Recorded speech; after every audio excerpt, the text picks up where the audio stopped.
Coucou à tous, c'est Wafa. Je suis actuellement dans la bataille des couples 2 et je suis chez Samzira parce que j'ai quelques petites vérités à éclaircir. Donc voilà, je vous laisse suivre mon ITV.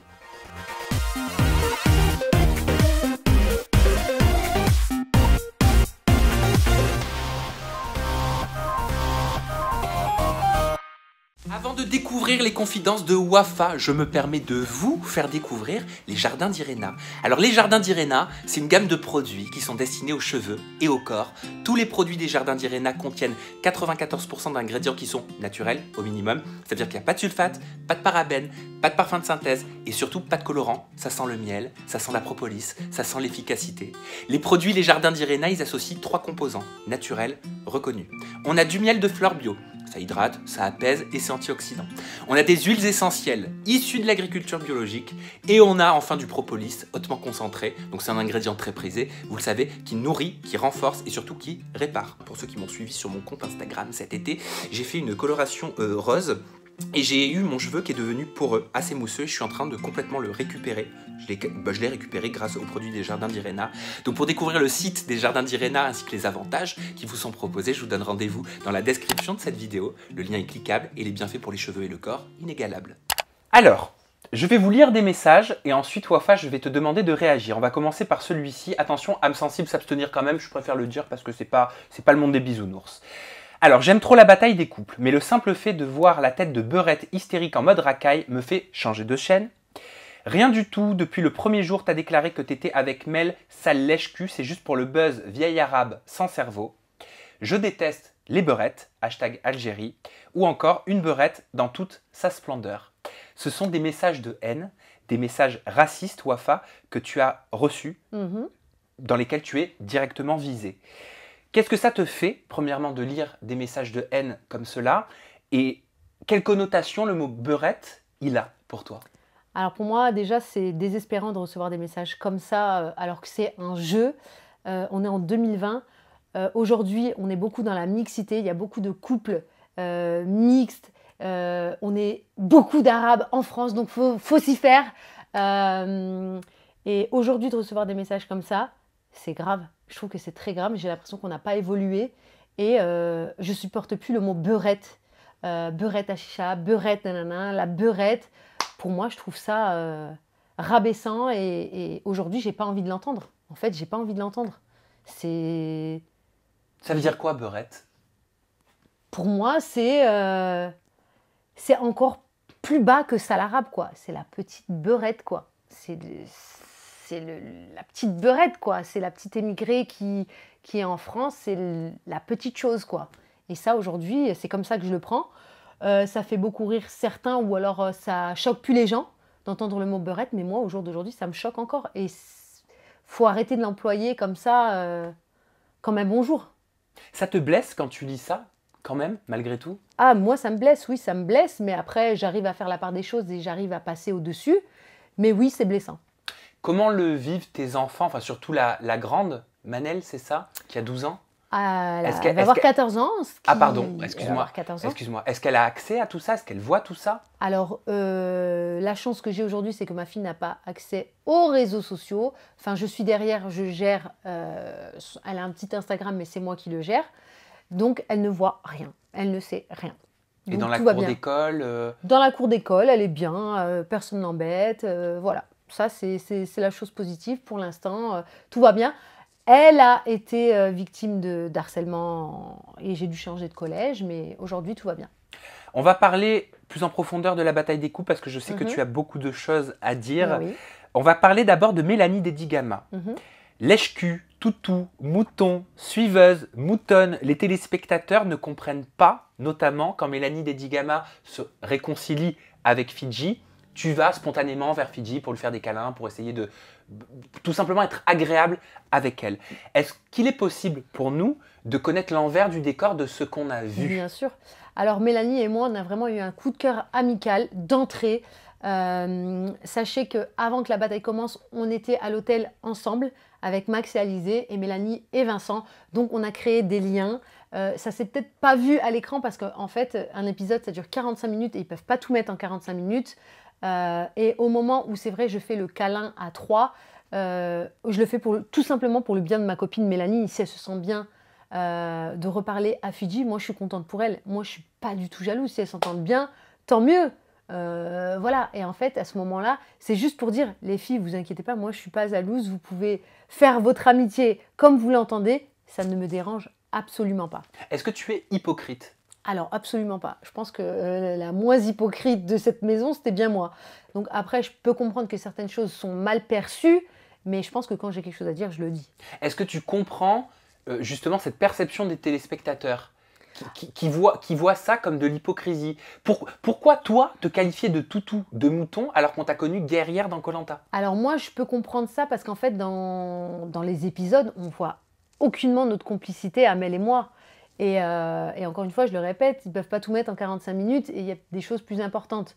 Mais c'est vrai que moi, dans la vie de tous les jours, si on s'en prend à mes proches ou à ma meilleure amie, ben, je vais lui sauter dessus. Et je pense que tout le monde fait ça. Par exemple, Dylan qui insulte Mélanie, ferme ta gueule, bon, ça a été coupé au montage et tout ça. Il s'en prend à elle. Moi, je lui dis juste, même il y a un passage justement dans l'émission où je lui dis, arrête de parler comme ça, fais pas comme ça. Et ça, on le voit. Mais c'est pas comme si on les avait mis à l'écart. Fidji, elle a fait une story en disant nous, on a voulu être seuls, on a voulu être dans notre coin. C'est eux qui se sont mis à l'écart. Donc, on va pas non plus vous courir derrière et vous lécher les fesses.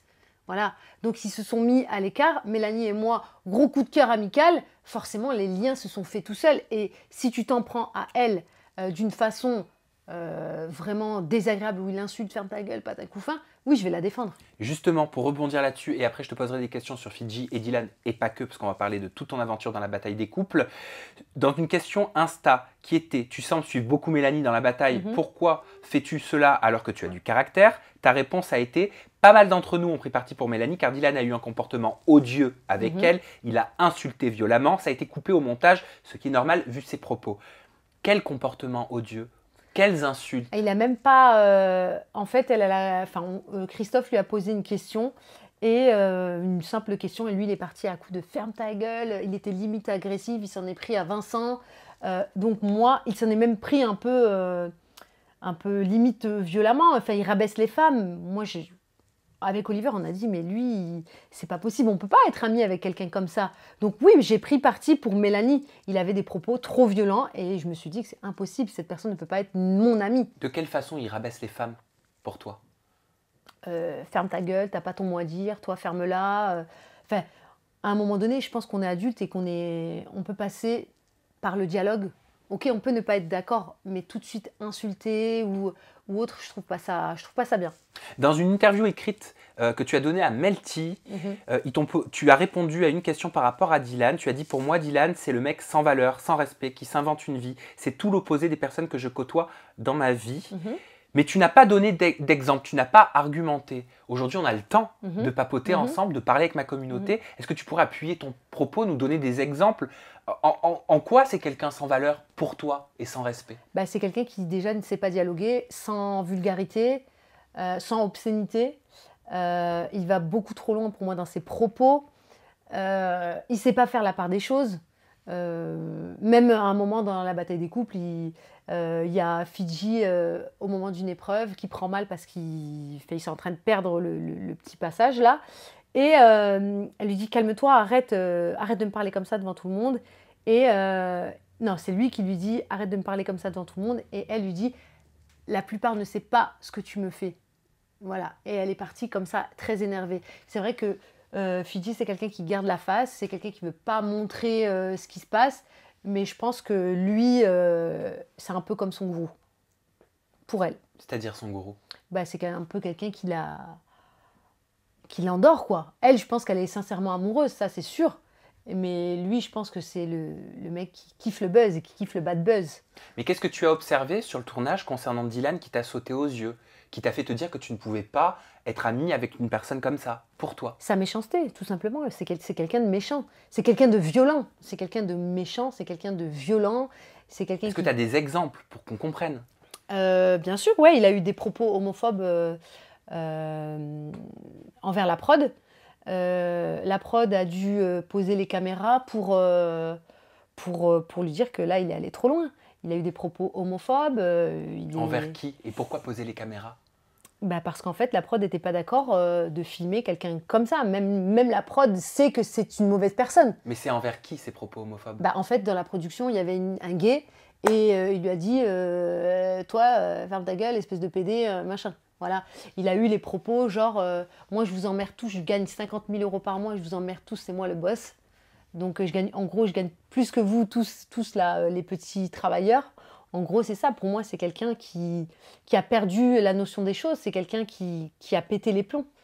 C'est quelqu'un qui a pété les plombs avec sa notoriété. Et comment le tournage s'est poursuivi si les caméramans, l'équipe Bah, technique pose ces caméras? ça, vous verrez après par la suite. Mais ça, on va pas le voir. Ça n'a pas été filmé. Le fait ouais, que les caméramans je les pense que posent. vous allez vite comprendre. C'est-à-dire? Voilà. Ben, je peux pas t'en dire plus. Tu verras très vite au fur et à mesure des épisodes. Il y a aussi, c'est vrai qu'on était en République dominicaine, c'est un pays pas très très riche, et c'est vrai qu'à chaque fois qu'on allait en épreuve, on voyait des enfants qui n'avaient pas grand-chose. Et Oliver, c'est vrai qu'il a dit, ouais, il y a plein de gâteaux qu'on mange pas, on peut les donner aux enfants quand on va aux épreuves. Dylan a demandé, ouais, est-ce qu'on peut nous filmer pour faire ça? Oliver lui a dit, t'as pas besoin d'être filmé pour faire ça. Donc ça aussi, c'est encore du buzz. D'un coup, ils se mettent à nourrir les animaux. D'un coup, ils deviennent vétérinaires. D'un coup, enfin voilà, tout ça, c'est fake, quoi. Soyez vous. On peut pas être Superman, Superwoman. Soyez vous et arrêtez de vous inventer des vies, quoi. Qu'est-ce que tu penses de leur couple dans la vraie vie? Quand j'entends vraie vie, c'est-à-dire en off, ce qui n'est pas filmé. Ben, on les voyait pas beaucoup en off. Donc, mais je sens vraiment qu'il y a du self-control. C'est-à-dire que devant les gens, ils ne montrent rien. C'est-à-dire qu'on a du mal à savoir, mais on sent qu'il y a de la retenue. On a vu tous les autres couples dans la bataille. Ils sont là, on ressent les choses. Là, tu ressens rien. Et après, ça les regarde. Ça, je m'en fous. Moi, j'ai même pas envie de juger leur couple. Non, mais parce qu'Amati, t'as dit pour moi, non, ils t'ont dit pour toi, est-ce qu'il y a des faux couples? Et tu réponds évidemment. Les Dylan et les Fidji, c'est quoi ces couples-là? Ah oui, ça, c'est des couples buzz. Mais après, je veux dire. Oui, mais pour moi, c'est un vrai couple, malgré tout. Je pense que c'est un vrai couple. Mais c'est un couple buzz. C'est un couple créé pour fonctionner, pour alimenter les réseaux sociaux. C'est ça. Pour moi, c'est ça. Je pense que c'est un vrai couple, mais un couple buzz. Et en in, quel genre de couple c'est pendant les séquences? Encore une fois, tout est contrôlé. C'est que du self-control. Voilà, faut faire attention à tout ce qu'on fait.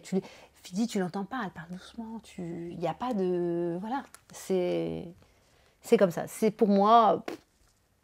Après, leur couple, comme je dis, je m'en fous. Ça, c'est rentrer dans leur vie privée, je m'en fous. Pendant la séquence de la réconciliation entre Mélanie et Fidji, qui a beaucoup fait parler sur les réseaux sociaux, Dylan a réagi sur ses propres réseaux en parlant de toi, Wafa, et en disant « l'hypocrisie commence. Je suis choquée. Elle ne lui adresse pas un mot, alors, et là, parce qu'elle s'est réconciliée avec Mélanie, elle est contente. Oh l'hypocrisie, oh mon Dieu, oh là là mon Dieu, je suis choquée. Fais semblant, ouais. Bien sûr, t'avais qu'à faire en sorte qu'elle se réconcilie, non? Mytho. » Alors, ça, j'annonce. En fait, moi, je m'en fous qu'elle se réconcilie ou pas. Le seul truc, c'est qu'à ce moment-là, je suis contente pour ma copine. Je suis contente pour Mélanie si elle se sent mieux de reparler à Fidji. À ce moment-là, je me dis, j'entends, ouais, Wafa, t'es jalouse, Wafa, t'es jalouse. Absolument pas. Donc, je fais un câlin à trois pour dire, regardez, les gars, je suis pas jalouse, je suis contente pour Mélanie, bonne vie à vous, quoi. Et en aucun cas, je fais ça pour être copine avec Fidji. Lui, il n'a pas compris, en fait. Même lui n'a pas compris. J'ai pas envie d'être copine avec ta meuf. Je suis juste contente pour ma pote. Tout simplement. Qu'est-ce que tu réponds à Fidji et Dylan qui parlent, quand ils prennent leurs réseaux sociaux, d'acharnement envers eux? Est-ce que c'est de l'acharnement de la part des candidats, de la part de certains médias? Alors moi, je comprends pas parce qu'en fait, des fois, Dylan, il met des trucs sur les réseaux, je le calcule même pas, et il rajoute des couches, il rajoute des couches. En fait, il a besoin de buzz, mais son acharnement, c'est lui qui le veut. Il aime bien ça, il a besoin de ça pour exister. Mais nous, on les calcule même pas en vrai. Si tu parles pas de moi, je parle même pas de toi. Même il y a des gens avec qui je me suis mal entendue dans la bataille, et pourtant, voilà, sur les réseaux, on se calcule pas, quoi. Voilà. Donc ça veut dire quoi? Ça veut dire que c'est recherché là comme bien situation? Sûr, bien sûr. Là, notre discussion, elle fait plaisir? Non, pas du tout. Moi, elle me fait assez... Non, mais pas à toi, mais est-ce que c'est ce qu'attendent d'autres personnes? Est-ce que c'est ce que peut attendre un candidat? Parce que là, au final, on est en train de parler de tierces personnes. Bah, je pense qu'il y a certaines personnes qui sont friands de ça. Ils ont besoin de savoir qui s'embrouille avec qui. Il y en a qui... Les fans de Dylan vont être là. Ouais, Dylan, oui, t'as raison. Et puis mes fans vont être là. Oui, t'as raison. Enfin, mais après, heureusement, tous nos fans ne sont pas comme ça. Heureusement, il y a des gens sensés et qui me disent Wafa, mais elle rentre même pas dans son jeu. Et ils ont raison. Des fois, je me dis, oui, putain, mais ils ont raison, quoi. Faut même pas rentrer dans son délire parce que lui, c'est ça son job.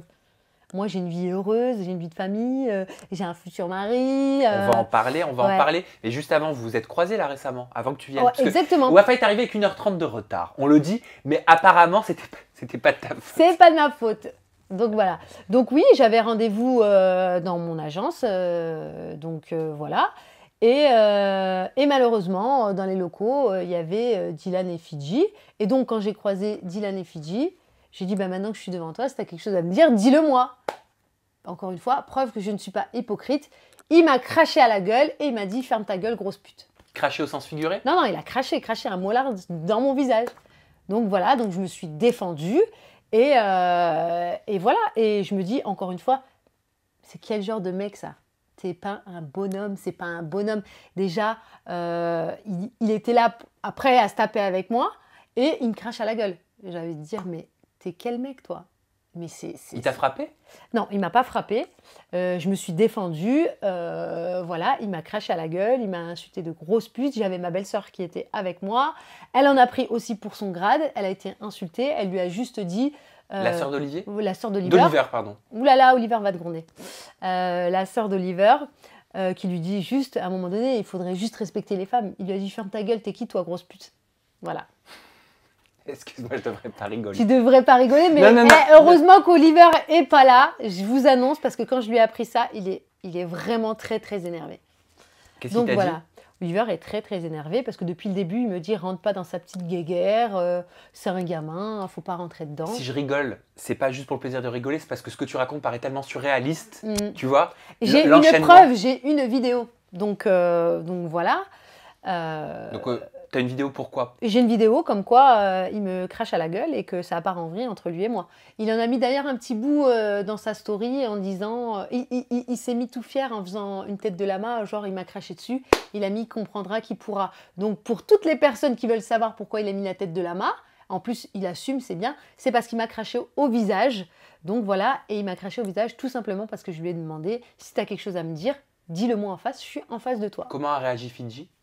Bah, Fidji, elle était plutôt apeurée. Je pense qu'à Fidji, c'est pas trop son délire. Ça, je pense qu'elle est sous emprise et qu'elle s'est limite un peu cachée. Elle est partie, voilà. C'est pas son truc. Elle est pas dans ce délire-là.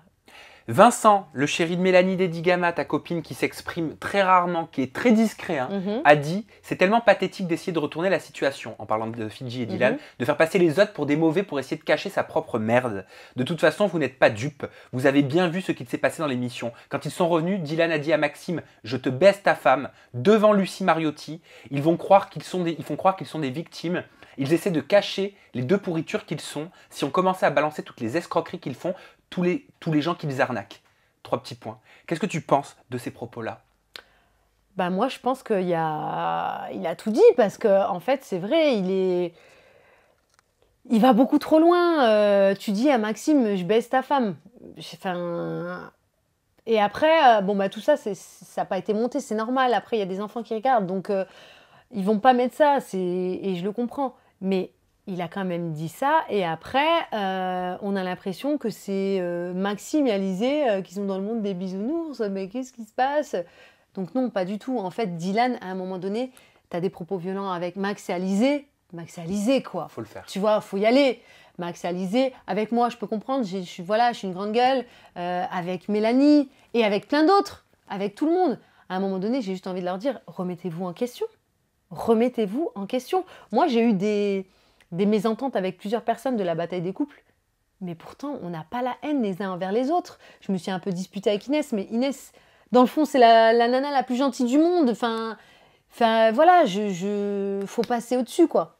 Qu'est-ce que ça veut dire si on commençait à balancer toutes les escroqueries qu'ils font, tous les gens qu'ils arnaquent? Quelles escroqueries, quelles arnaques? Bon, ça, je sais pas. Je sais pas ce qu'ils arnaquent, mais par contre... Mais vous en parlez entre vous, s'il le dit. Non. C'est quoi, les arnaques? Je sais pas. Je suis pas au courant. Je sais pas, moi, non plus, justement. Je rebondis sur ses propos. Ah non, Comme les tu es ami avec arnaques, Mélanie, je me dis peut-être vous en aviez parlé. Ouais, mais ami avec Mélanie, par contre, ça, les gens savent pas qu'on se reparle. Donc, ça. Voilà, on n'a pas envie de. Voilà, là, aujourd'hui, Mélanie et moi, ça se saura bientôt, mais on s'aime vraiment, quoi. On s'aime vraiment et il y a eu des choses dans la bataille. Je pense qu'elle a été. Malgré les disputes. Hein. On s'aime Parce qu'il y vraiment. en a eu. Moi, je parle dans la vraie vie. Hein. J'ai entendu dire que vous étiez disputés il n'y a pas longtemps. On s'est disputé dans la bataille. On s'est disputé dans la bataille parce que Fidji a dit des choses à Mélanie qui étaient complètement fausses. Quoi? Et en fait, en gros, ouais, Wafa va t'éliminer, Wafa va faire ceci, Wafa va faire cela. Donc voilà. Et du coup, Mélanie et moi, on va se disputer parce que Mélanie, c'est vrai qu'elle aimait beaucoup Fidji. Et elle a eu, je pense qu'elle a cru Fidji. C'est vrai qu'elle connaissait Fidji avant moi. Donc voilà, c'est vrai qu'elle a réussi à endormir Mélanie. Et donc tu ne sais pas de quelle escroquerie Vincent fait référence? Aucune idée. Je ne sais pas de quoi il parle.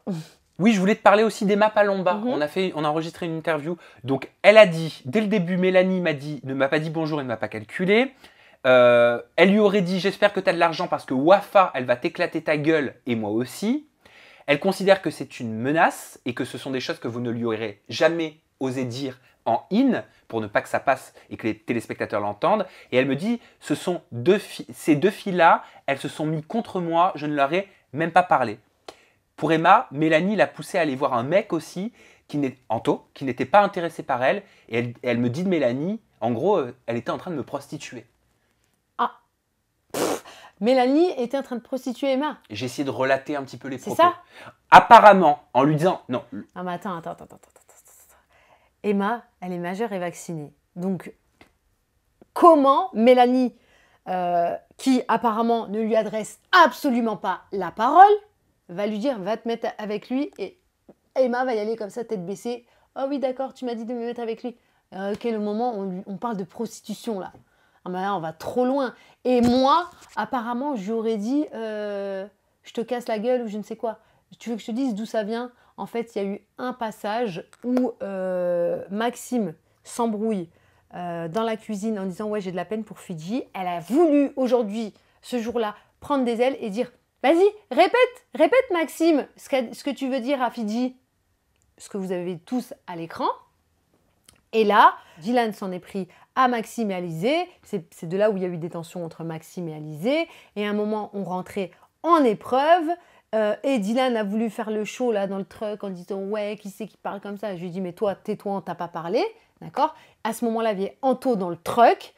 Anto n'a jamais défendu Emma, il est resté assis parce que moi j'ai dit à Emma, t'es une grosse fouteuse de merde. Je dis on t'a pas entendu de toute l'aventure et la seule chose que tu dis, c'est pour faire des problèmes entre Maxime et Dylan. J'ai dit c'est pas l'envie qui manque de te mettre deux baffes dans la gueule. Voilà. Mais je le ferai pas. C'est ce que je lui ai dit. Je vois pas où est le truc, je te casse la gueule, l'argent. Elle en a fait des tonnes. Mais voilà, après, moi, cette fille, je m'en fous, quoi. Enfin, pour moi, elle est inintéressante. Je veux juste rétablir la vérité. Je lui ai jamais dit ça. Oui, et t'es là pour ça aussi, exactement. Entre autres. Mais selon elle, vous parliez mal de Fidji et Dylan dans son dos. Pas que Maxime. Et en fait, ça l'aurait insupporté de vous entendre dire des choses dans le dos de Fidji et Dylan. Et elle vous aurait dit, mais allez-y, là, ce que vous dites, mais dites-le Maxime, il était juste en train de dire que Fidji lui faisait de la peine. Il était en train de dire, ouais, elle me fait de la peine parce qu'elle est là, elle dit rien. Et elle, ce jour-là, elle a pris des ailes, elle a dit, bah vas-y Maxime, dis-le. Et en fait, je lui ai dit, toi, tu ouvres jamais ta bouche. Et quand tu ouvres ta bouche, c'est pour faire des problèmes avec les autres. J'ai dit, donc, vaut mieux te taire. Je dis parce que c'est pas l'envie qui manque de te mettre deux baffes si c'est pour que tu l'ouvres pour dire de la merde. Voilà. Virgile et Chloé, toujours dans une question Instagram qui t'a été posée par une de tes abonnées, tu penses quoi de Virgile et Chloé? Ta réponse a été très claire, 2 mots, sans commentaire. Bah moi je vais te demander des commentaires quand même. Bah, qu'est-ce que... C'est à cause de quoi? C'est à cause de la nomination de Virgile? Non, même pas, mais en fait, Chloé et Virgile, j'ai même pas la haine contre eux. Et c'est le jeu, bah... Il y a des choses qui m'ont énervé, mais voilà, ça fait partie du jeu. On peut pas aimer tout le monde. Voilà, ils vont jouer leurs cartes. Mais j'ai pas de... C'est sans commentaire, quoi. Enfin, j'ai rien à dire sur eux, j'ai pas envie de mal parler sur eux ou bien parler sur eux. Je trouvais Virgile très drôle, mais voilà, après, non, sans commentaire, j'ai rien à dire de mal ou de bien sur eux. Concernant Julia et Bastien, j'ai noté un message sur Instagram de LGBTisBAE. Pourquoi vous êtes-vous retourné contre Julia et Bastien en pensant qu'ils jouaient un double jeu au lieu de simplement aller leur en parler pour mettre les choses au clair, sachant que les deux étaient vos amis et vos alliés? Pourquoi avoir décidé de les jeter comme des malpropres du jour au lendemain et de monter tout le monde contre eux juste parce que vous aviez des doutes? On dirait que vous avez voulu remplacer Julia et Bastien par Fidji et Dylan. En fait, on se retourne un peu contre Julia et Bastien parce qu'en fait, il y a des choses qui arrivent à nos oreilles et puis qu'on n'apprécie pas vraiment.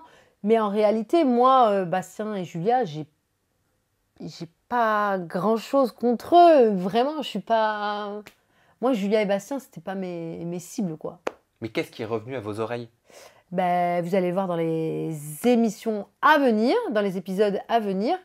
Et voilà, après, vous allez pouvoir en juger de vous-même. Mais en vrai, Julia et Bastien, moi j'ai rien contre eux. Hein. Donc, j'ai pas envie d'être la mauvaise qui a la haine contre tout le monde. Et il faut le dire, quand t'as rien contre les gens, il faut le dire aussi. Et j'ai rien contre Julia et Bastien, quoi. Et Oliver, alors, ça fait combien de temps que vous êtes ensemble? On est dans notre 6e année. Ok, 6e année. Toujours l'amour fou? Toujours l'amour fou. Toujours la passion? Toujours la passion. Toujours envie l'un de l'autre? Toujours. Ok, bon, bah c'est parfait. Et il y a une bague. Et oui. Look at the rings. Ouais. Regarde comme elle est belle. Elle est magnifique. Diamant. Hein. Ah bah, je vois. C'est pas Swarovski. Hein. Je vois. Comment il t'a fait sa demande? Alors, il a fait ça, mais tellement bien. Je suis d'origine marocaine et il a fait ça dans le désert marocain. Je n'ai jamais mis les pieds dans le désert marocain. Donc les origines? Mes origines, il a fait ça vraiment dans mon pays d'origine. Il a fait ça bien, c'était magnifique, en plein désert. Je m'y attendais absolument pas parce qu'on est parti avec un couple d'amis. Et franchement... Il n'y a rien qui t'a mis la puce à l'oreille? Bah, au début, si, mais vu qu'on partait à 4, je me dis, bah, il va pas me faire la demande alors qu'on est à 4.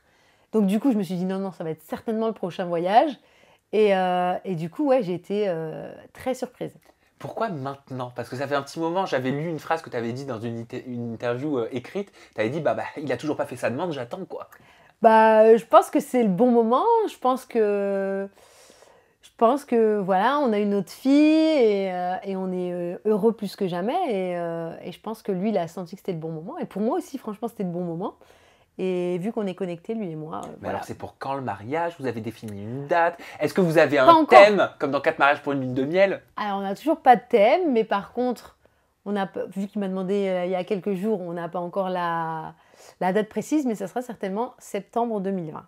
Septembre 2020. Et pas de thème, mais en tout cas, ça sera moitié british, moitié marocain, donc on va faire un truc de fou malade. Et vous avez envie que ce soit un mariage plutôt intimiste ou alors plutôt un grand mariage, genre mariage princier quoi? Entre les deux, je pense, ça sera un truc entre les deux. Là où on se sent bien. Est-ce que vous comptez mettre en route un deuxième enfant pour vous? Un troisième peut-être pour toi? Bah peut-être, on va voir. Affaire à suivre, Est-ce que tu aimerais redevenir maman? Pour l'instant, pas tout de suite. Mais on dit pas non. Donc ça peut arriver. Un petit garçon peut-être. Ah oui. Ça serait forcément. Bien. Voilà. Et comment t'as retrouvé ta silhouette? T'avais pris 28 kilos, je crois. 30. Ouais, ok, d'accord. Les 2 kilos, c'était les plus durs à perdre. À chaque fois, j'enlève 2 ans. Ta fille, j'ai dit 12 voilà, au lieu de 14, elle dit 28 au lieu de 30. Voilà, c'est pas grave. Comment t'as fait pour les perdre? Parce que t'es comme ça et c'était il y a pas si longtemps que ça. Ah ben, j'ai fait énormément de sport. C'est vrai que, en plus, je savais que je repartais à la bataille des couples, donc c'est vrai que je me suis acharnée. Et je suis quelqu'un de très déterminé et c'est vrai que j'ai énormément de messages de mamans qui n'arrivent pas à retrouver leur silhouette et là c'est l'occasion de leur répondre et j'ai juste envie de leur dire lâchez pas l'affaire et surtout croyez en vous et c'est pas parce qu'on devient maman que la vie est terminée et qu'on doit mettre des pyjamas et rester à la maison. Prenez soin de vous, soyez belle et gardez le petit piment dans votre couple. Eh ben merci Wafa pour cette interview en toute intimité. Ton compte Instagram c'est WafaLMJAD et ton compte Snap pour toutes tes stories et suivre ton quotidien c'est pareil, c'est WafaLMJAD. Le mot de la fin, je te l'offre ma chère. La caméra elle est juste ici. Moi je vous embrasse et je vous dis tout simplement que je vous aime. Voilà. J'ai juste envie de vous dire, faites l'amour, pas la guerre, mais vous laissez pas faire. Pas mal. J'aime bien.